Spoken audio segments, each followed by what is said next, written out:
after the official start of term, and instead it will be moved to what's called remote tuition, i.e. via laptops, computers.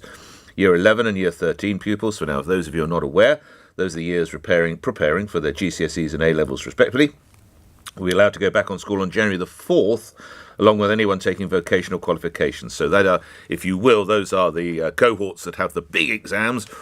All exams are important. Don't worry if your children are listening. I'm not going to pretend otherwise. End-of-year exams are important. But the big ones are those GCSEs and those A-levels, and that's why they've taken that action. Will it work? Let's get to someone who will be behind the desks. Kevin Courtney is General Secretary of the National Education Union and joins me now. Do you think this will work, Mr. Courtney? Good morning. Well, morning, Nick. We've got some concerns about the clinical validity of the tests that they are proposing, the logistics of doing it, and the timing of the announcements. On the timing, we're really worried for head teachers. You know, it's the last week of term, and it was the Tuesday of the last week of term that a handbook was issued. And then on the Thursday of the last week of term, I was in a briefing with civil servants where they changed what was required. And we're only those 2 holiday weeks away from January the 4th. Our concerns about the clinical validity is they haven't piloted this, Nick. The pilots have been exclusively, as I understand it, in schools with the Army. Then Porton Down have assessed them in the schools where the Army did the testing. There's been no piloting. I asked a civil servant this yesterday in schools where we've just used school staff or volunteers on the logistics of it. The handbook says that you need 9 staff to run the testing for every 100 people that you do a regular weekly test on. You need another 5 staff for every 30 close contacts. They say that if you're a close contact, you have to be tested serially every day for 7 days to see if you get a positive test or not. That's a huge number of staff. And where are we going to find them by January the 4th, when all school staff have already got a job to do, and where anyone who's a volunteer needs to have a DBS check. You have to have a disclosure and barring service check before you work in school. The practicalities of that are enormously difficult for January the 4th. And frankly, head teachers have had to work so hard this term. They've been running the best functioning part of Test Track and Trace, and they've been running that during the half-term holiday, during their weekends. And to get this landed on them with no notice in the last week of term, it's really damaging the morale of head teachers, and they are losing confidence in the government because of this, the timing aspect of it alone. Let me just ask you lastly, is there the will to do it, though?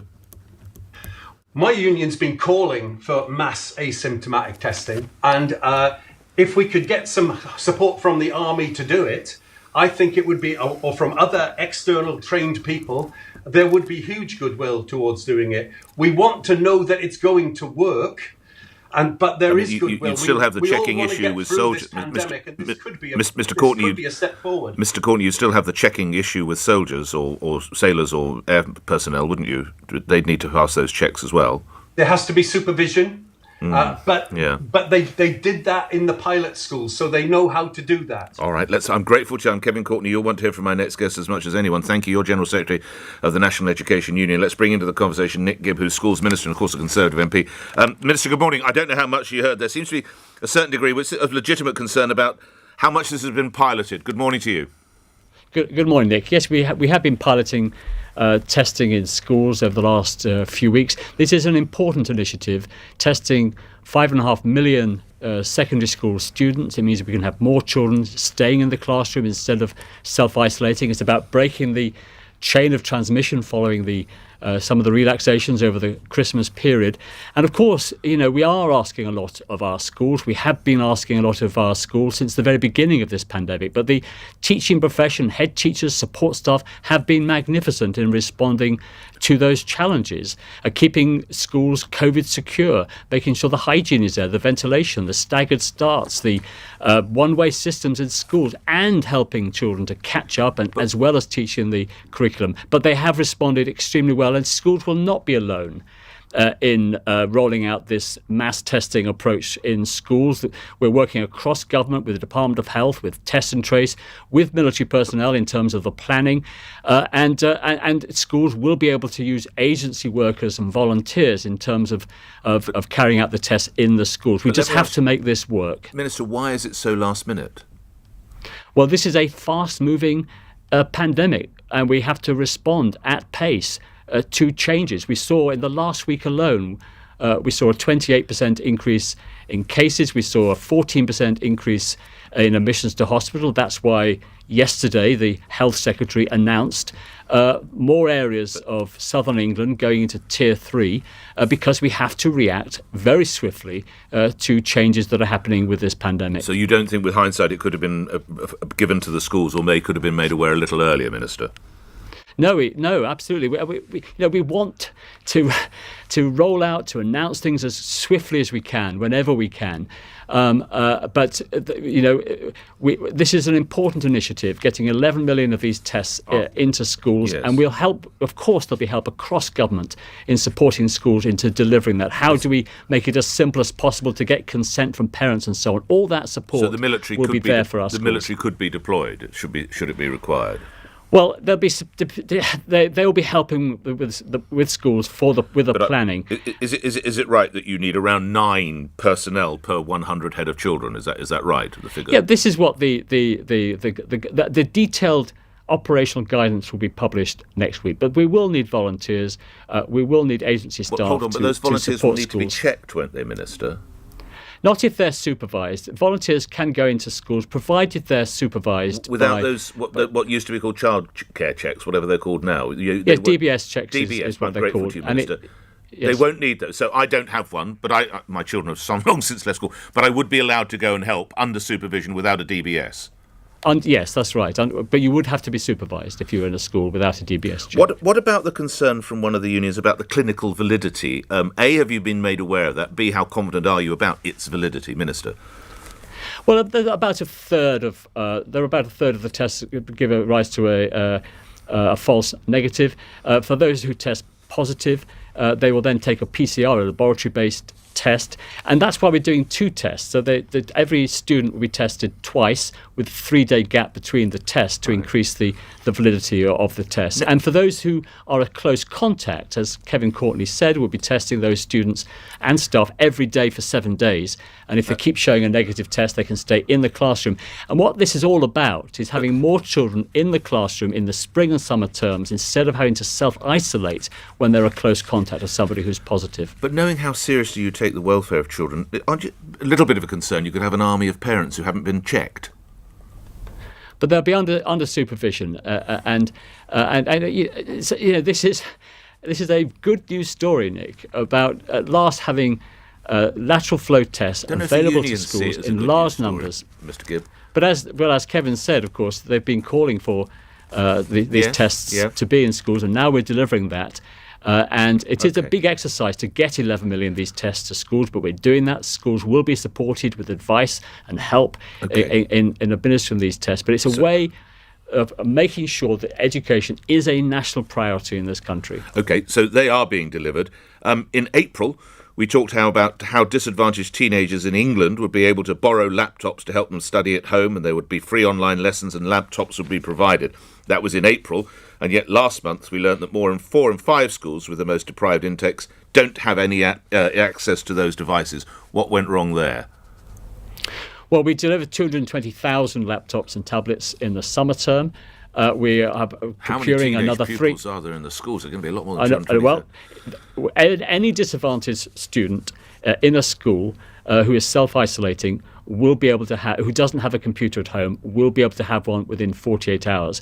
We're procuring another 300. So, I mean, we'll allow for Christmas, but you're telling me that come January, any youngster who does not have access to a laptop within 48 hours will be delivered with one?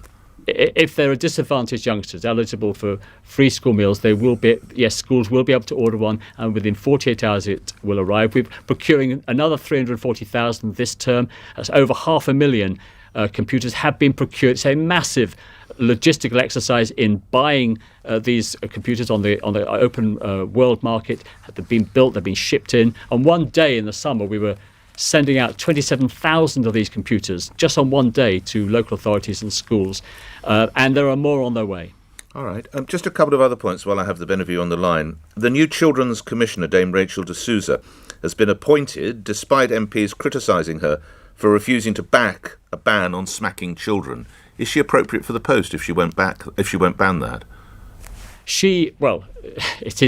It is corporal punishment. Of course, is not allowed in schools, and parents, of course, do have the right to gently chastise their children. But Rachel de Souza is a passionate believer in doing the best for children. She believes absolutely in helping children, particularly from disadvantaged backgrounds, have the right start in life. And her experience and her track record. Why hasn't she backed a ban on smacking then? Well, I don't know what that exchange is all about, but corporal punishment, of course, is not allowed. Select Committee, Mr. Gibb.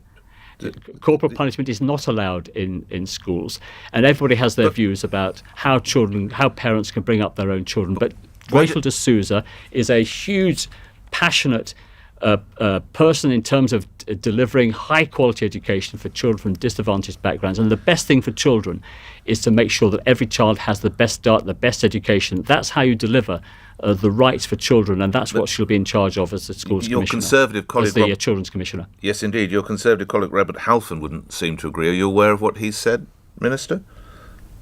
Well, the Select Committee, I think, if I recall, approved her. Yes, she was appointable. Mr. Halfon was distressed. Mr. Halfon was upset that she, Dame Rachel, was unable to outline a position on key issues for children's rights. So you've appointed a children's commissioner who doesn't know everything about children's rights. How good a look is that, Minister? She is a person who has delivered on children's rights, but doesn't know about the necessary rights on smacking in the east of England. And she will be a first-rate children's commissioner, and because she has such a passion for ensuring that every child has the best start in life, and that is what children's rights should be about. And lastly, talking about children, some of them are going to be in receipt of meals courtesy of UNICEF. For Jacob Rees-Mogg, it's a political stunt. Is it, Minister? Well, what UNICEF decides to spend the money that it's received from people who donate to it is a matter for them. In terms of the government, we are absolutely committed to ensuring that children from the poorest families do have a meal, that they don't go hungry. And that's why in March we took a decision that even though we were closing schools, that we would still be providing free school meals. We had this free school, the voucher system. £380 million of vouchers have been distributed to the poorest families.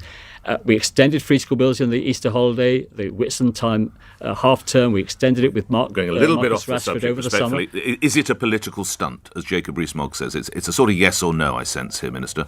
Well, I think many of the thousands of people who donate money to UNICEF, which they thought was being spent on tackling poverty around the world, I think they might be surprised that it's been spent in this country, particularly as we have a government that is committed to ensuring that no child from the poorest families will be hungry. And all the work that we have done, all the resources we put into ensuring that every child from the poorest families has a meal. So to invent a new word, there is a bit of stuntery about it. There's a whiff of stunt. I think it's good that we invent new words with the AJ. If I'm going to invent a new word, I should do it with you, Nick. There is a degree of stuntery about it. Well, I always make sure in the department that every word we use in letters is in the dictionary.